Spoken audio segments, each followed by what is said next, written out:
Welcome, everybody, to episode 15 of the Community Cloudcast. My name is Eric Shups. I am joined by my co-host, Mr. Paul McCollum. Hello. Paul, how are you? I'm good. Thank you. Excellent. And our special guest this month, Mr. Bill Ayers, joining us from the UK. Hi. So just a reminder to everyone, new episodes come out every third Thursday of the month or thereabouts.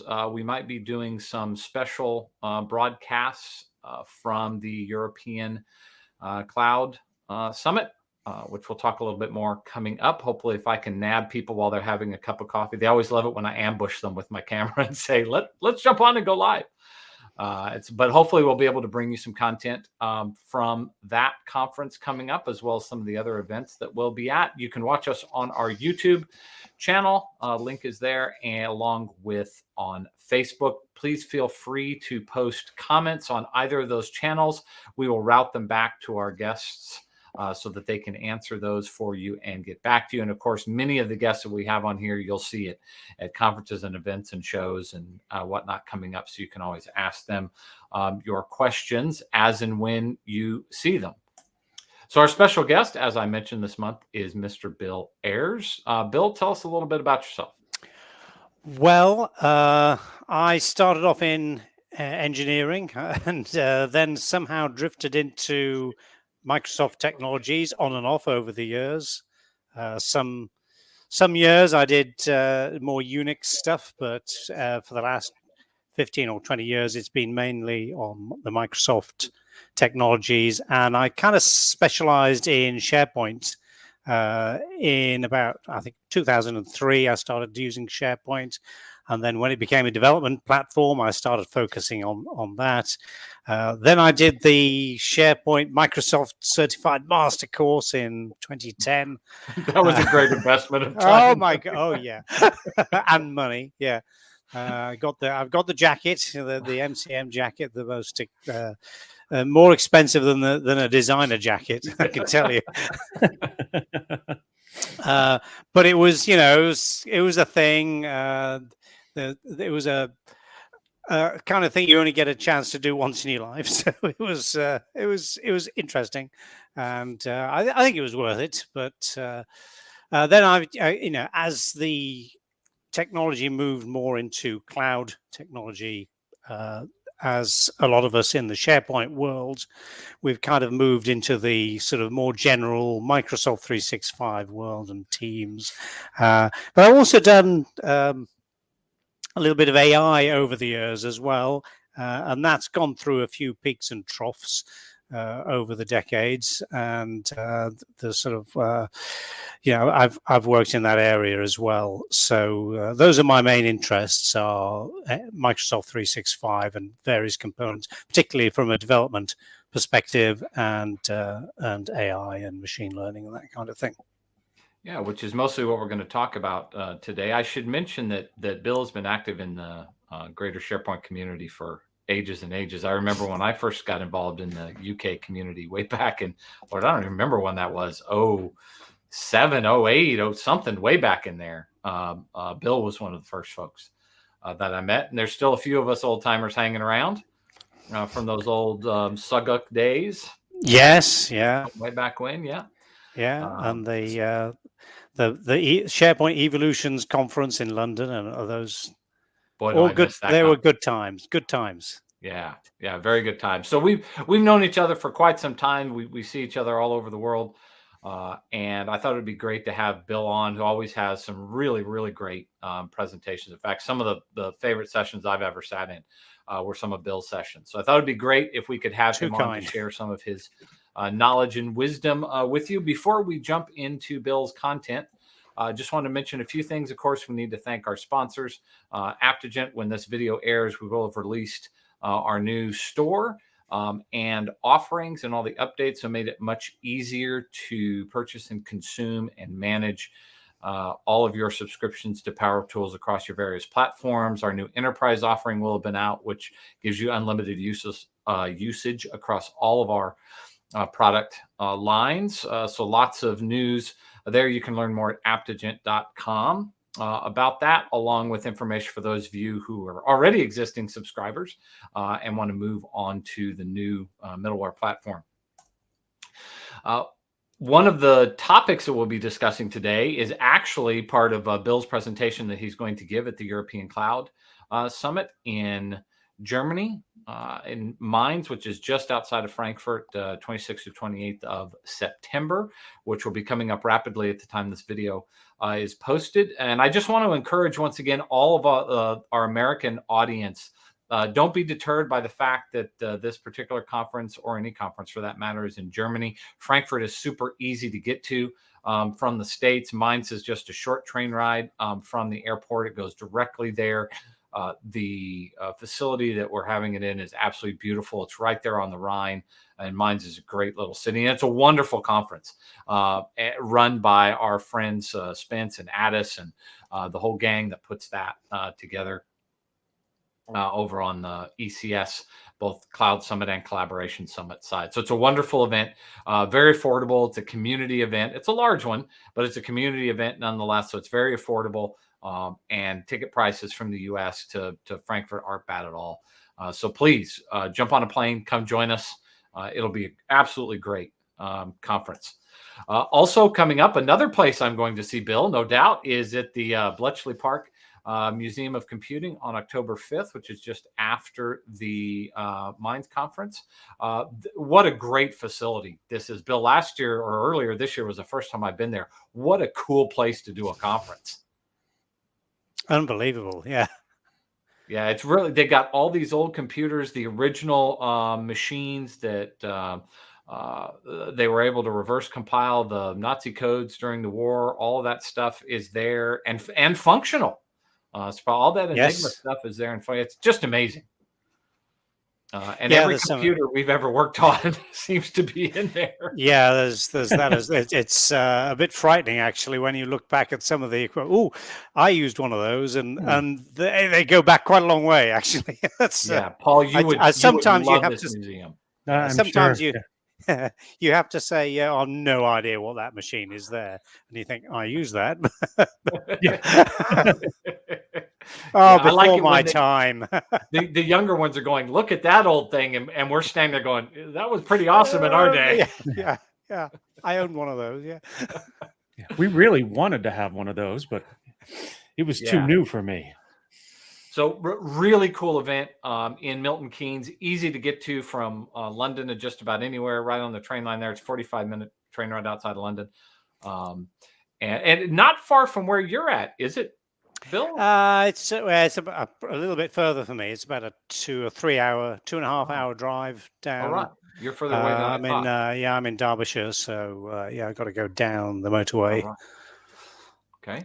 Well, a wonderful event, free event. Please come out and join us at Collab Days Bletchley Park. You can go to collabdays.org, get signed up for that. And the usual cast of characters will be there that you're familiar with. And Bill and Tony and all the whole lot from the UK should be out and about. So it'll be a great event. Also coming up in October, just shortly after that, things sort of bang, bang, bang here in the fall for conference season, is the North American Collaboration Summit, October 12th through 14th in Branson, Missouri. Yes, this does happen at the same time as Ignite. Of course, when Mark scheduled the conference, he didn't know when Ignite was going to be, and that was only recently announced. But they're doing kind of a cool thing where he'll be showing live streams from Ignite at the conference. And of course, that gives you a chance to talk with other people while you're there and whatnot, some special content. So a great show, cool space there in Branson. So be sure to join for that as well. Not as easy to get to, maybe as many other conferences, but it's only a short ride from about an hour from Springfield to get down to Branson. So definitely want to check that one out. All right. So with all that said, wanted to cover what's really a hot topic at the moment, which is not just AI in general, but specifically around the Azure offering in cognitive services, which is an umbrella term for a lot of things that Microsoft is offering in the sort of the AI and quasi AI space. And there's no one better to share that with you than our friend, Mr. Bill Ayers. So Bill, why don't you start with, this is a huge topic. So how are you approaching this and just covering this introduction with people and helping them understand what it is and what's available? Yeah, right. And how do you share this? Share a window, PowerPoint slideshow. How about that? Let's try this. Everything I do seems to be a different platform. So, oh, there we go. Yeah, that's working. There you are. Yes. So what I thought would be useful would be to, and I'm going to drill down a little bit into a few particular topics in Mainz, but I thought it'd be useful to talk about what is AI, what is machine learning, what is deep learning, because people get very confused about these different topics, and some people will say, "Oh, isn't AI is just statistics?" And there's a grain of truth in that, but yet it's more. Some people say, "Well, artificial intelligence will never be as clever as human beings." That may or may not be true. I think sometimes maybe we overestimate our own intelligence rather than underestimate machine intelligence. But there are all kinds of ideas that people have. So really the idea is to sort of try and break that down into AI, which is artificial intelligence, which used to be a term that covered really computers and mechanisms that are sort of automated in some way. The bar for artificial intelligence used to be very low. And if you had an automatic door in the 1960s, then people would call that artificial intelligence. Now we sort of say we expect a bit more from AI, but it's gone through these peaks and troughs over the years. So as you said, Eric, it's the current hot topic, but we've actually been here before where it's been the hot topic of the moment, and it's kind of come and gone a few times. So another thing that people wonder is, is artificial intelligence just another of these flashes in the pan, and then the technology will go through its peak of excitement and anticipation, and then we'll end up in the trough of disillusionment or something. We'll go through that cycle. We've actually been through that cycle a few times over the decades. So that's artificial intelligence. When you talk about machine learning, that's one part of artificial intelligence where machines are responding to their environment and learning from the environment, and that's usually what we're talking about with where we're dealing with very large data sets and analyzing them and improving the accuracy of predictions from that. And then deep learning is a particular technique where you use very deep multi-layered neural networks. The depth refers to the number of layers in these neural networks, which have been very successful in the last few years in solving a number of problems that looked impossible. In fact, in the 70s, it was thought that there was in the first of these sort of AI winters, it was thought that it was mathematically impossible to solve some of these problems that we have solved now with artificial intelligence. So, in terms of cloud computing and Azure and Microsoft 365, there's a number of different areas. One of them is Azure machine learning. We'll just quickly look at that one. So that's really all about for data scientists. So a data scientist is someone who analyzes data, and they might use AI techniques, or they might use statistics, or a combination of them. But it's really just looking for patterns in data. And the three main algorithms that people use are regression, which you might have done at school, where you fit a straight line into some points, except you do regression with thousands or tens of thousands of dimensions and huge data sets. And the same with clustering and classification. They're sort of fundamentally can be solved with statistical techniques. They can also be solved using neural networks, which adds a sort of another dimension to what you can do. But usually data scientists are working with tools like typically they'll use the Python programming language and use some toolkits. They won't write these algorithms themselves, they'll use sort of off-the-shelf, ready-made libraries like PyTorch and TensorFlow, and they'll work in Jupyter notebooks, and they'll deal with large data sets and manipulate them. And there are tools in Azure ML which give you a sort of a drag and drop way of building these. Usually data scientists will be writing code or writing a Jupyter notebook, which is like a notebook way of annotating Python code. But you can also use these tools which are quite graphical and are quite nice. It is just statistics, but if there's a big enough problem to solve, it does extract data that looks, it does things that seem impossible, like making predictions. I'm not sure about the stock market. There has to be some useful data to work with before you can make a prediction. A lot of people have tried to do this with the stock market. Airline pricing, you can a little bit. Stock market, not so much. If the data's, there's lots of historical data, but there's a randomness in it. If you've got a data set that's big enough and there is some information in there, then you can use these techniques to get the information out and get something useful. But if it isn't there, then there's no amount of computer power will solve that problem. Now, whether you can do that with stock prediction, I don't know. Maybe not. But fraud detection, for example, it works very well. So the AI is the next big thing. As I said, there was a tremendous amount of excitement around it it started in the late 50s and the 1960s, long time ago, and it went through a hype cycle because the technology simply wasn't there to do it. And the same thing happened in the early 1990s, and there was a hype cycle, this time more around expert systems, which I remember well because I was sort of partially involved in that. That also sort of faded away for slightly different reasons. It really wasn't scalable. It was sort of capturing people's knowledge into systems that would then make predictions.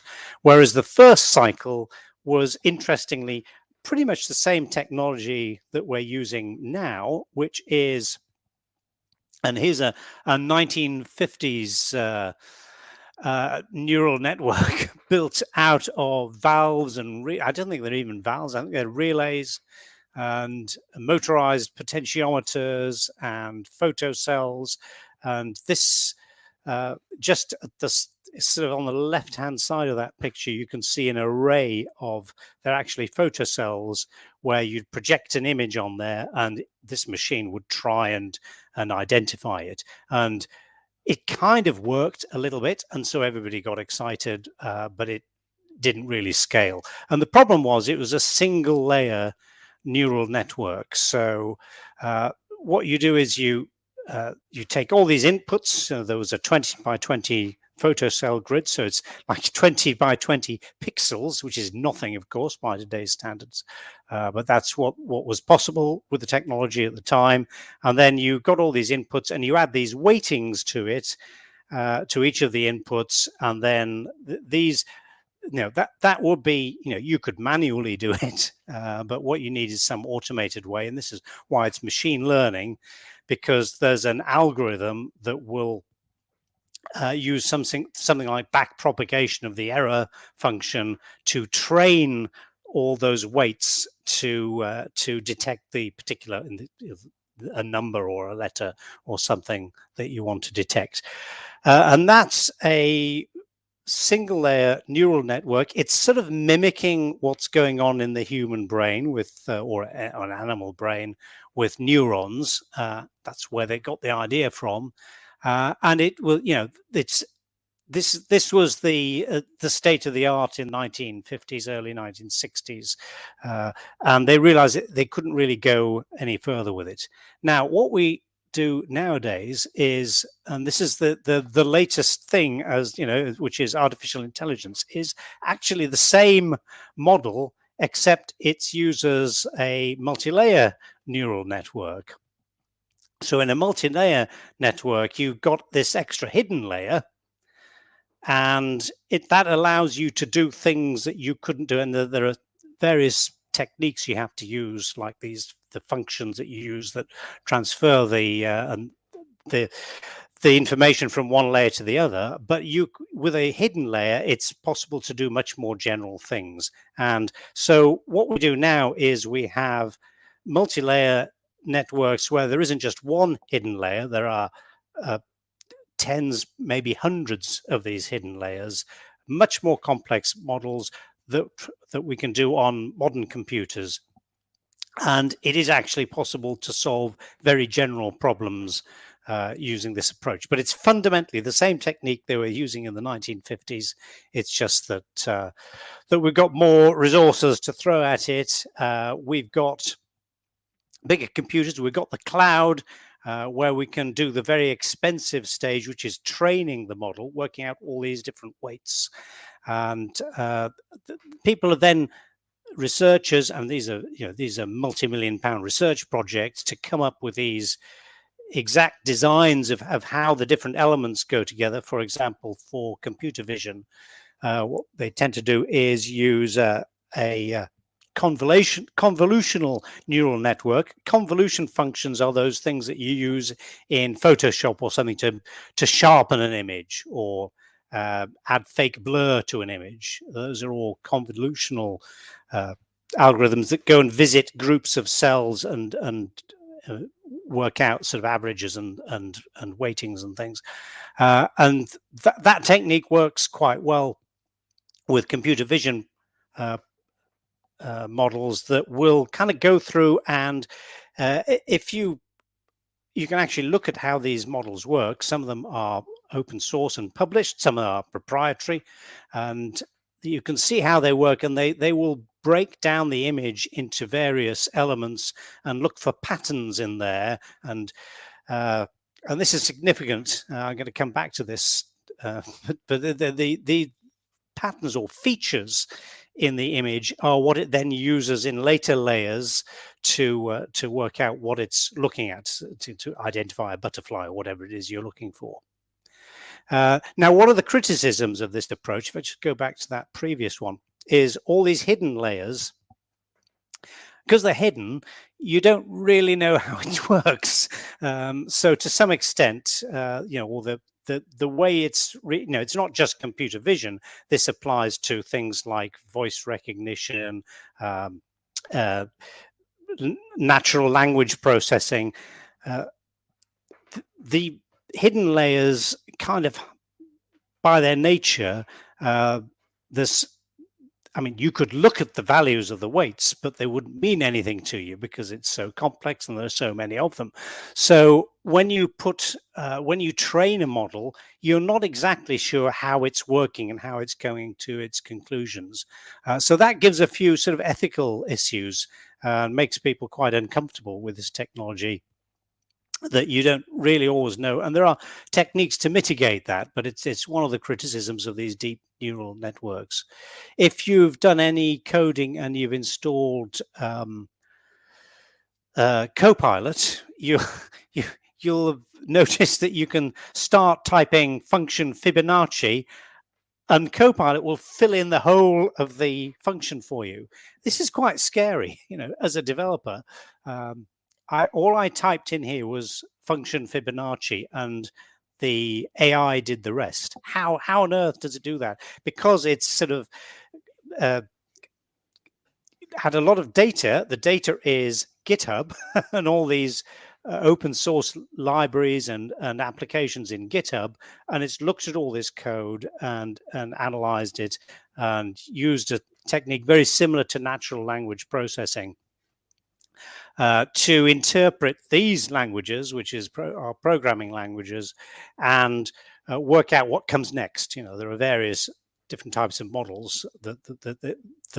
One of them is it's the same technique that it is actually using GPT-3, which is the fairly well-known and breakthrough natural language processing model that you can do and say, give it a prompt and say, start writing a story, and it'll write the next paragraph or something like that. And it's doing the same thing, but it's been trained. This is a version of GPT-3 that's been trained on all the code that's in GitHub and from other sources.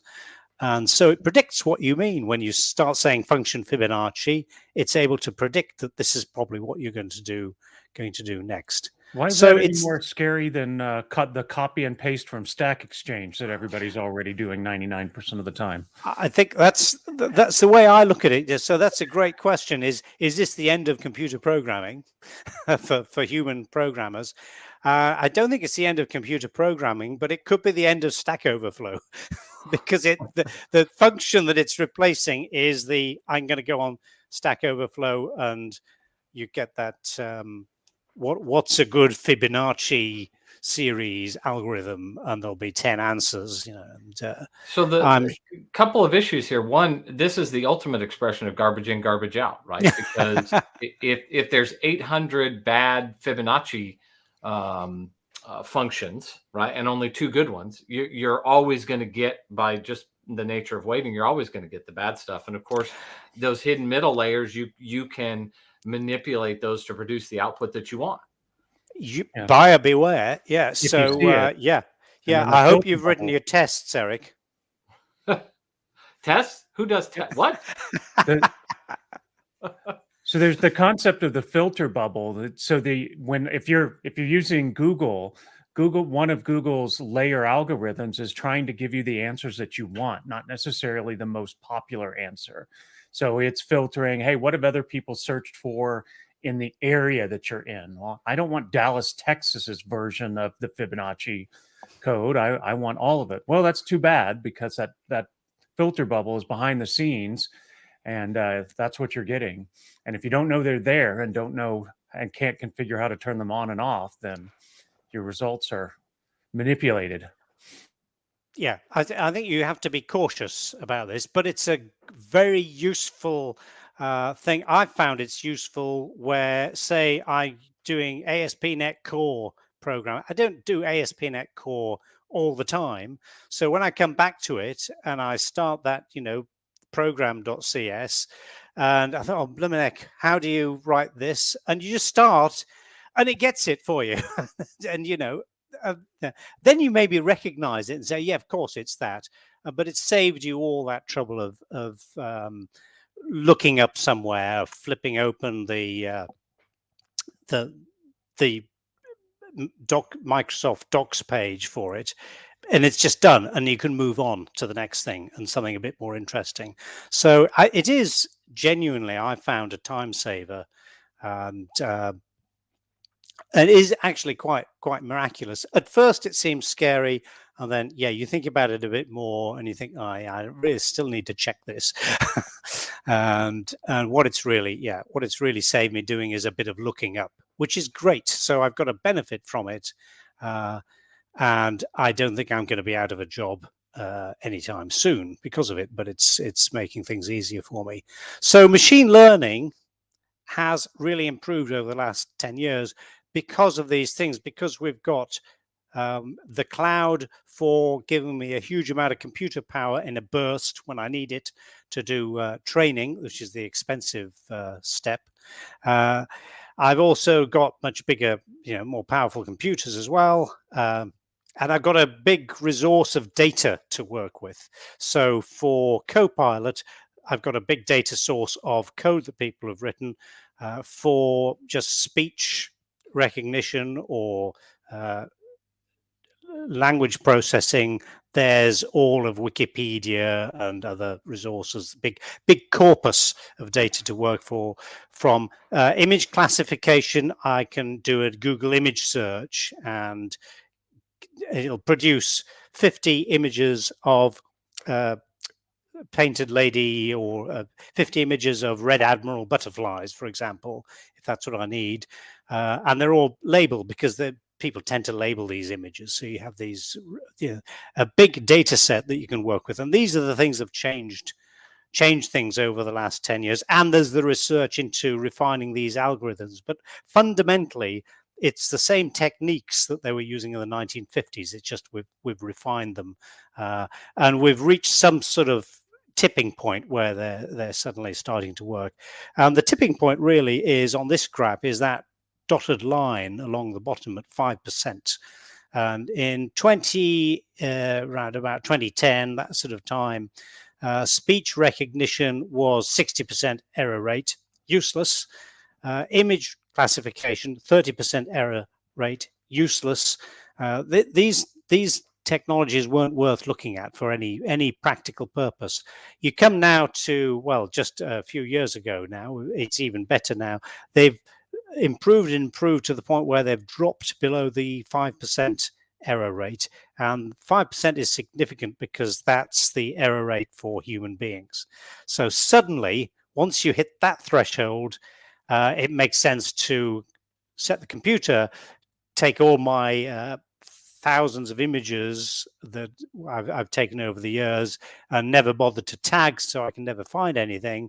Now I can just throw something like cognitive services, computer vision at it and tag the images for me.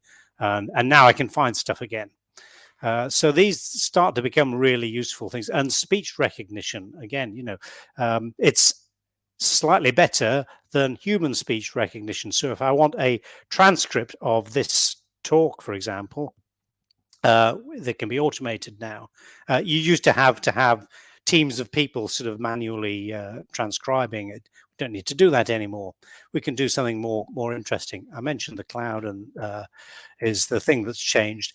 So Azure machine learning is data scientists working at a fairly low level using statistics and using some of these neural network models as well to do data analysis and building their own custom models to solve specific problems. Cognitive services is more about solving some very popular classes of problems. Yes, go on, Paul. So on your last slide, is there any qualifier there? Because I swear I was using Nuance Dragon Naturally Speaking in the mid 90s, and it was better than 60% error rate. I was able to type papers early on, by voice, and didn't have that much trouble. Yeah, I also remember using those things, and I seem to remember you were always going back and correcting things. But maybe maybe I didn't have a very good microphone. I mean, this is speech recognition where you don't have perfect conditions as well. You should try it with my accent, Paul. Yeah, I fall pretty. 60% would have been a good error rate accent, so I may have luck. Yeah, but I think you had to train them as well before you use them. There was some training, extensively.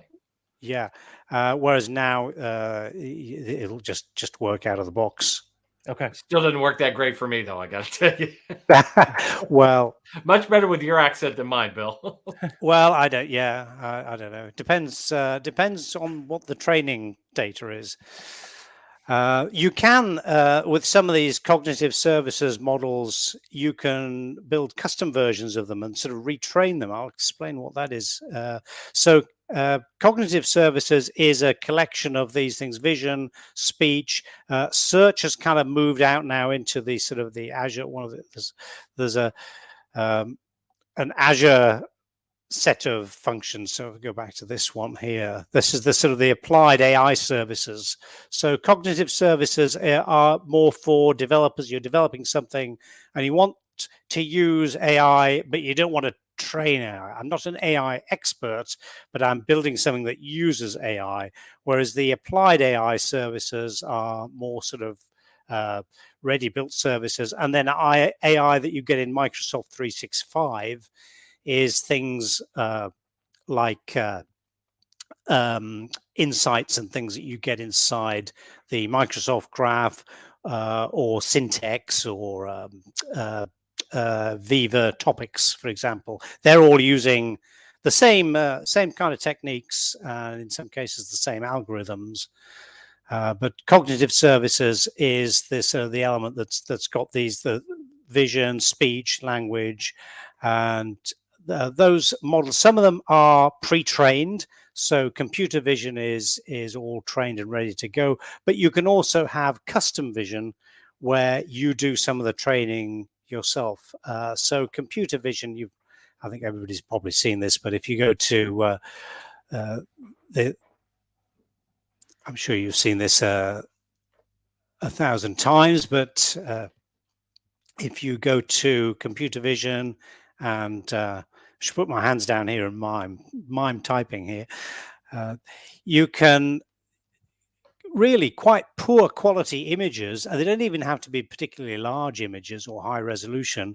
The computer vision algorithm can pick pertinent things out of there.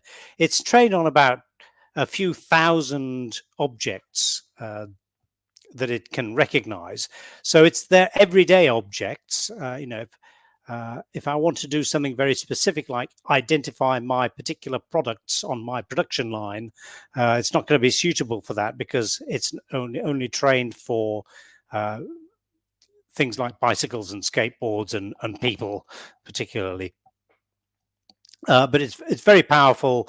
You get a lot of information back, and you can do very useful things with it. Like, for example, it'll give you a caption and some tags that you can then use to classify images and find things and add captions to things as well. So it's very powerful. But you can also build custom models. So the way that works is if you've got a pre-trained model like computer vision, for example, and it can identify all these things like dogs and bicycles and tennis balls and thousands of other objects, but not necessarily the particular thing that you're interested in, like classifying butterflies, for example, is the example I tend to use. But what you can do is you can do all this. So this model has been developed and it's been trained at enormous cost. That's the expensive part. Running the classifier to identify things is pretty fast. It's training the model is the very slow and expensive part, which is why you need all these cloud services to do that. But once you've got a model trained for identifying everyday objects, as long as you're trying to do something similar, like identify other types of objects that just don't happen to have been trained in this model, what you can do is you can snip off the last few layers of that pre-trained model and use everything that's gone before it, because that last layer that you use here is kind of the feature detection. Remember how we looked at how it broke the image down and it did some edge detection here and looked for certain shapes and things like that. These are the features. We don't really know exactly what they are unless we're a researcher in this. And it's trained to detect features in images, and you can actually say freeze all those earlier layers that have been trained by Microsoft at huge expense, and I'm just going to add a couple more layers and train those, which can be done very quickly, and say I now want to identify these particular things, and then I can train that with surprisingly small amount of data. So I can give it a couple of dozen images of tortoiseshell butterflies and a couple of dozen images of red admiral butterflies, and it will train that in a few minutes, and I'll get a pretty reasonable classifier that can identify those different types of butterfly. Even though the original model was a general purpose one, I've now retrained it in a technique that's called transfer learning and retrained that to solve a more specific problem, a custom problem. This is actually quite an interesting concept when you think about it, because that's kind of what we do in our brains as well. We don't go back to as a toddler. You kind of toddlers, if you had children, you've seen them gradually learn things. We don't go through all that every time we need to learn some new topic. We use what we've already know and sort of build on top of that and adapt what we've already know. That's kind of what's happening here, which is it's interesting. It sort of gives you a little bit of an insight into how our own brains work, or how animal brains work. So I don't think we've got time to go through that. But it's you can use computer vision. It's a service inside Azure Cognitive Services to very quickly train a custom model, and it's not. It's one that you can export, which is one of the things I'll talk about in Mainz. Is you can export these models because it's not using this super expensive model that computer vision has. It's one that there's not quite so much intellectual property in, and you've kind of trained it yourself, so you can then export that and use it in various ways. That's cognitive services. Applied AI services, they kind of moved search into there, and then I mentioned that as well. So that's we talked about graphs. I think that's really the mentioned Viva topics and some of those features in Microsoft 365 that are using AI, but it's kind of built into the product now, and you're not doing that yourself. Now, just I mentioned that there were some ethical issues, and there's a scary book, well, a few scary books about artificial intelligence and where is it going, and the ethical issues are around things like you apply it for crime detection or screening job candidates because you're getting hundreds of CVs. I need to get the number down to about 10 people that I can interview. So let's, rather than take the top 10 and throw the rest away, a lot of people have had this bright idea of we'll use a machine learning model. We'll use AI to look at the CV and look at people we've hired before and say, okay, we want more people like that. And there's all kinds of dangers there that you'll introduce all kinds of biases and things that you probably wouldn't do if you were a human being going through those. You'd keep an open mind, but the AI can capture some all kinds of things that are undesirable biases, or possibly illegal biases. So you have to be quite careful in how you use it. And so there's a whole area of responsible AI principles, and Microsoft have there's a link there of those. So that's one scary thing with AI. Another one is you can do things like these deep fakes. I don't know if you can hear the audio, but you don't need it. But you see how this they changed Bill Hader's face to look like Al Pacino, and in a few seconds it'll change to Arnold Schwarzenegger. So that's his real face. And I know that they did pick a much younger Al Pacino for that one. I'm getting the audio, so I can't quite hear what you're saying, Eric. But yeah. Oh yeah, and there's Arnie. It is pretty scary that what somebody could do with that technology. You take some piece of footage and put your face onto it or something like that. So that's this has got all kinds of. It's suddenly we can't really trust video evidence anymore, and then the biggest one really is. Machine learning versus human learning. Now, all the things we've talked about so far have been what you'd call weak AI, in that it's solving very specific problems. It's not the same thing as what we do with our own intelligence. Is we have this sort of general intelligence. We understand the world as a whole. So when my custom vision algorithm identifies different types of butterfly, it doesn't know what a butterfly is. It's just doing a match. It's pattern matching. But one of the worries is that whereas at the moment human general intelligence is way ahead of machine general intelligence, there's no real limit to how far machine intelligence can go. We're kind of limited. We can't evolve much more. And there isn't really time for us to evolve, but computers can get faster and algorithms can get better. And there may come a point where the machines start to kind of train themselves, and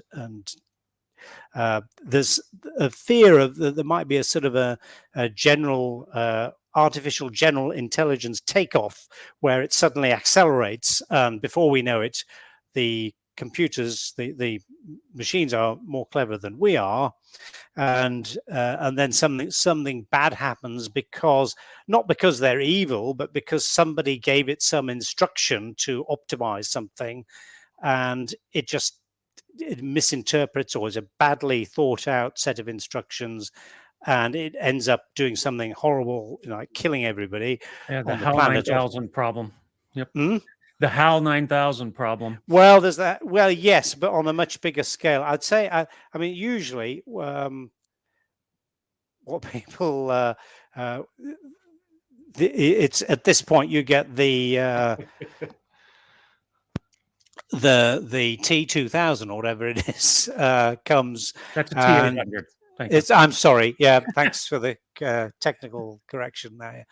That's the sort of the vision is, and I don't think that's likely how it would pan out. I think it would be more mundane than that. There'd be some sort of accident, and because they're cleverer than we are, you think, oh, you just switch them off. But they're clever enough. They don't want to be switched off because they're supposed to be optimizing something that they've been asked to do, and so that's their goal, and so they will then prevent you switching them off so they can achieve that goal. And unfortunately, as things turn out, maybe that goal involves getting rid of people, because maybe the goal is make everybody happier, and it says, oh well, people seem to be happier dead, so we can fix that.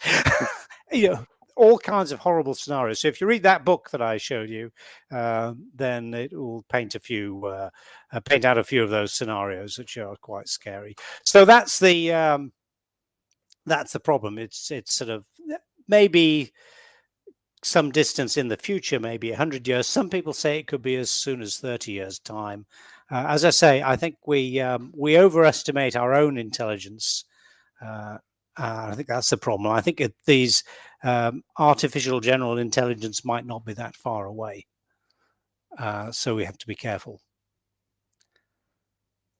So how do we, from a perspective of, we're approaching a business problem, we're designing these solutions, we have all of these tools sort of at our disposal. How do you decide what to use where, and what's the right mixture of services? I mean, there's all these building blocks that Azure has, and then there's pre-baked stuff, that's already in, say, surfaced in Viva or Syntex or what have you. What's the right approach? Well, it depends what you're trying to do. So, I mean, you're using it already. I mean, that's why it says it's pervading everything. We are already using it. In our everyday tools, we're in Teams, we're using Google. We're using AI already, whether we intended to or not. If you want to build something with AI, then but you're not a specialist in artificial intelligence or machine learning, then a service like Azure Cognitive Services or the equivalent in other cloud providers, they're the tools that you probably want to look at, because they're designed to be pre-built and ready to use AI tools. If you're a data scientist or you're doing something that's very specific type of problem that isn't covered by either cognitive services, the sort of built-in function, or some of the custom ones. So there's custom for things like voice and speech and language processing. There are custom versions of those, as well as I just showed vision because it's an easy thing to talk about and sort of visual. But they will only cover those topics. So if you want to do something else specific, you might then need to start building your own algorithms, going down a level and using something like Azure Machine Learning and Python and start developing your own models. But that now brings you into the sort of the AI specialist area, You then become a machine learning specialist or a data scientist. So it depends, how deep you want to get into it, and what you're trying to do. But if you're solving business problems, usually your focus is the business. I'm not an AI researcher, so what tools are available already that are pre-built that I can use to either a custom model or a pre-trained model that I can use to solve this particular business problem. And there are a lot of business problems I think you can right now solve, and there'll be more features. They're adding things all the time, so there'll be more and more capabilities. Well, and I should mention that we expose some of these capabilities as well. We have endpoints that back into cognitive services. So if you want to use our text to speech or speech to text endpoints, or we just released some beta endpoints for doing PII recognition in your data. All of those are Azure Cognitive Services on the back end, just making it easier to implement and say your apps and flows and get them into the hands of the end user. So whether you're in Microsoft 365 and you're using, say, Viva or Syntex, or you're building a flow and using one of our components, you're already using, as you mentioned earlier, the components already there. You're using them as part of your everyday solutions, and it's becoming easier and easier to do that every day. I think I bring that up to say that a lot of people think this is a developer-y thing, that you have to be some super code wonk in order to take advantage of things like cognitive services and AI and ML. But that's not the case at all. It's in the hands of business users today. Yep. And you can Power Apps. You can use, these are endpoints, so they're just REST endpoints. These trained models are REST endpoints, so you don't have to write code to that. You can use the no code approach and use some of those facilities that way as well. So Paul, as an architect who's responsible for putting a lot of this stuff together in various solutions, what do you have guidance when you're speaking with customers about where are the appropriate uses and where are the boundaries, and what can you do and what should you do? I think mostly what I still see is a little bit of fear and uncertainty around the hidden layers, and where the data is coming in, and being able to put reasonable or rational expectations around what's going on behind the scenes.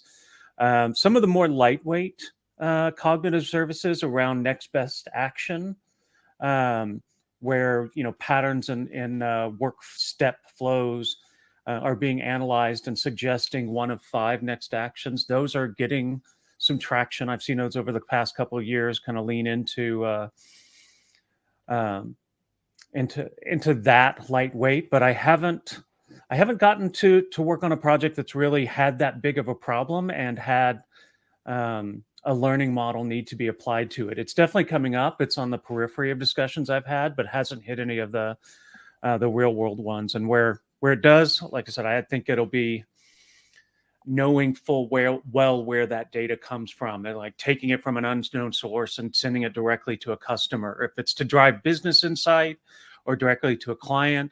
But in the Salesforce world, I'm working a lot with customers, and there's, I think the AI to customer exposure may still be a little ways off for people to trust and try and solution in yet. I don't know if you've seen that more than me, Bill, or. Oh yeah, it takes time, and the models are getting better and better as well, and easier to use is another thing. So it's gradually. I don't think this is going to do another AI winter thing. I think this technology is here to stay now, and it's going to continue getting better, and it's going to get easier to use as well over time, and find more applications. But I just want to know, when do we get to the point where chatbots are actually useful? Because we ain't there yet. No, not really. No. Well, I think the problem is they can only say what their training data told them, so they're kind of limited. They're certainly better than they were a few years ago. They've certainly improved, but they're they're restricted to what you put into them, and they look on the face of it as though they're going to be better than they really turn out to be. So I think maybe that's I think bots maybe is a technology that has not quite delivered to its expectations. But Well, I don't think that's entirely because of natural language processing. I think the NLP parts work very well. I think the difficulty, it's a bit like expert systems. The difficulty is getting the information into there that's useful.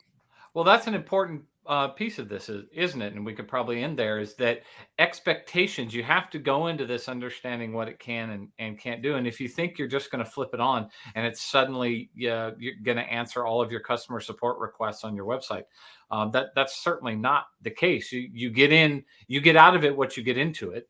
And sometimes you have to put a lot into it to get very little out of it. But it's all about the training. And if you don't put the right models in, the results are not going to be what you expect. Yeah. That investment layer before you can actually get possibly an output from it is, I think, a good barrier to investment as well. And it's not a fire and forget either. You've got to be continually monitoring it and then refining it over time and retraining it, and use active learning and techniques like that to improve those models over time. Yeah, I think Marvel needs to put out a bunch of weak AI movies, with the villains being foiled by bad chatbots, and as opposed to Age of Ultron and Lawnmower Man, which is it's the only. I think you'd be the only one to watch those, Paul. Yeah, we'd have to figure out a way to work it into an otherwise interesting story, but. Well, I always think that the Terminator wouldn't work because he'd come from the future and start looking for Sarah Connor, but he'd be foiled by GDPR.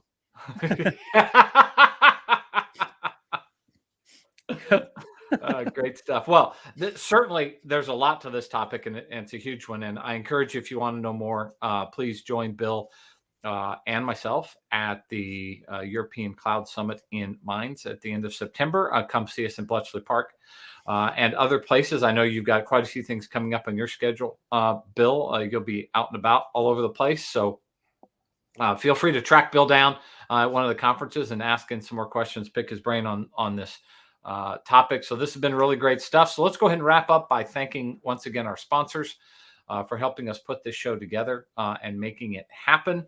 Hopefully our third co-host here, Jason, will be back to join us sometime soon. But if you want to hear more from Jason and John White on business intelligence, you can hit them up on their bifocal show. Learn more about the Dallas SharePoint user group that Paul runs as well by hitting up that link.